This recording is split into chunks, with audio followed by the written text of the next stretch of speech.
This is a Sports Catastrophe production. Hey there, Heather, ho there. It's Jeff Cutter, and welcome you to another Sports Catastrophe Birthday Boy. And the birthday boy for today, June the 22nd, is a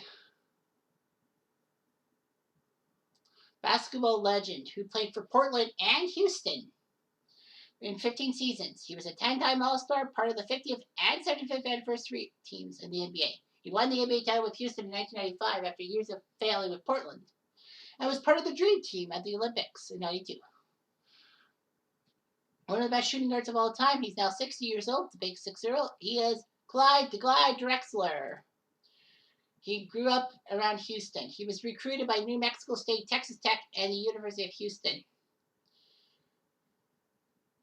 But he got into Houston mostly because his childhood friend and fellow Houston Cougar Michael Young told an assistant of head coach Guy Lewis that Drexler was the best player he faced in high school. Fortunately, Houston was able to recruit them both to Drexler's friendship with Young and decided to stay home. Drexler majored in finance and would work at a bank during the summer. And Houston alumni would actually hate on Guy Lewis, the head coach, for recruiting Drexler. But once Drexler was in a groove, then people started taking notice.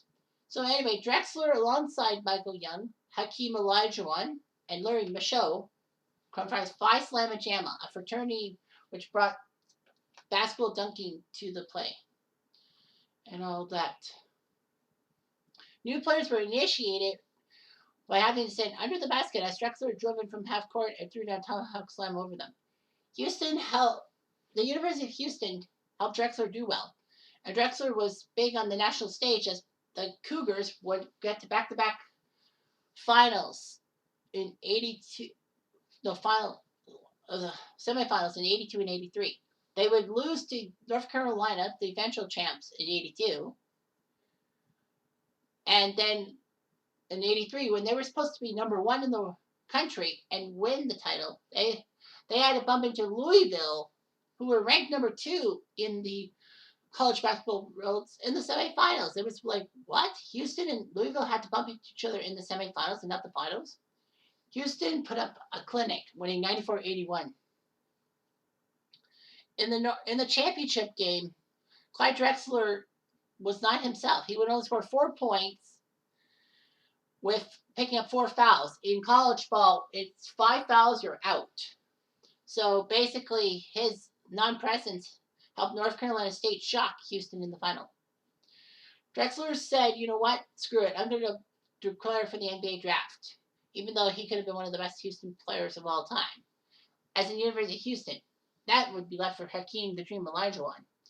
And the funny thing was, Houston got to the Final Four again in 84, but fell. I believe to Georgetown. Anyway, the 83 NBA draft happened. I know you're saying 84, but no, it was in 83. The Houston Rockets had 2 of the top 3 picks in the draft. And didn't go with the University of Houston star. They went with Ralph Sampson from Virginia, who was one of the best centers in college ball. Can't go wrong. And then Houston took Roddy McRae, not the guy who slammed into that fence during that minor league baseball game, but a Louisville star who was a decent small forward. Can you imagine Houston having 2 of the top 3 picks and they don't take Clyde Drexler? They did take Sampson, which is okay. Drexler was a shooting guard. Other shooting guards who were drafted ahead of him were Byron Scott, who went 4th to the Clippers, Dale Ellis, who went 9th to Dallas, although, Byron Scott would be decent for the Lakers, and Dale Ellis would be a star for San Antonio with his 3-point play. Jeff Malone, who went to Washington to play for that team. Derek Harper, who was a point guard / shooting guard, who went to Dallas, and he was okay. And Darrell Walker, who went to the Knicks.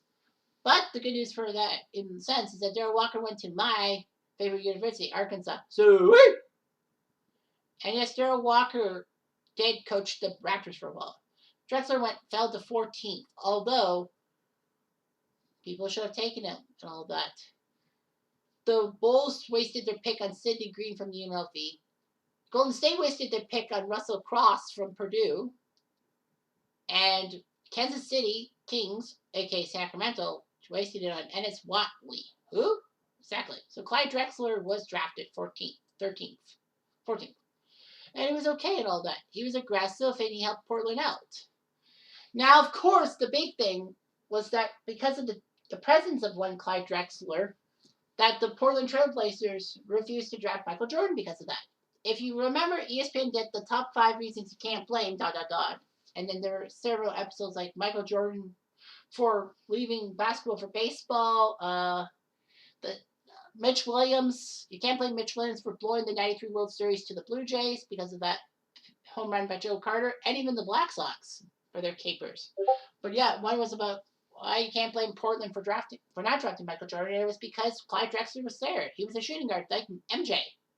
So what are you gonna do? Drexler in his third season would reward Portland. Ironically, the season after MJ got drafted by Chicago, he got to the All-Star team. Drexler would help Portland get to 2 finals in his career with the Trailblazers, 1990 and 1992. 1990, they fell to the Pistons in 5. 91, they actually won 63 games, but they got taken down by the LA Lakers, who people thought had seen their better days. And then, of course, in 92, they got to the final and faced MJ. Ironically, Drexler and Jordan. And Portland played them hard. They only lost in 6. And he was even selected to the Dream Team of the U.S. Olympic basketball thing in 92 and helped America win the gold medal.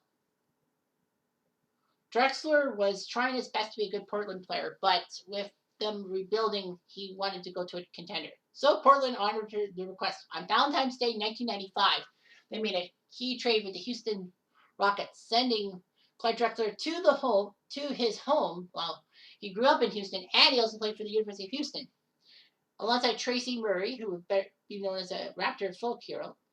And in exchange, Houston gave up Otis Thorpe, the draft rights to somebody, and a 95 first-round pick. And a lot of people said that Houston gave up too much for Drexler, especially with the fact that Houston was only won 47 games and took 6th in the Western Conference. However, Drexler, with longtime friend and college teammate Hakeem Olajuwon, helped Houston shock 3 50-plus win teams on their way to win the final and sweep the Orlando Magic that had Shaq and Penny on it. Drexler got his ring, finally, and his acquisition was the key piece for Houston to defend their title. They were the 94 champs after all. So he spent 3.5 years with Houston, retiring in 1998 as a Rocket, and in over 1,086 regular season games, he had 20.4 points per game, 5.6 assists, 6.1 rebounds per game. In the playoffs, he got to 2 finals, of course in 95 winning the ring. In 145 playoff games, he averaged 20.4 points a game and had 6.1 assists, 6.9 rebounds. Pretty good, don't you think? He was part of the All-NBA first team in 1992, 10-time NBA All-Star in 86, and then from 88 to 94, 96 to 97, Olympic gold medals, NBA title 95, one of the 50 and 75 greatest players in NBA history. He holds some NBA records. That's most steals and a half, 8, when he did it against Sacramento in 1996, and most offensive rebounds by a guard, 2,615. And most blocks by a guard in a game 4 against the Utah Jazz. In the playoffs, he had a record for most steals in a 3-game series, Portland versus Dallas 1990. Most steals and a half, 6 against the Suns in 1990, and highest free throw percentage in All-Star game history, 12 for 12. Clyde the Glide was basically known for his high-flying efforts.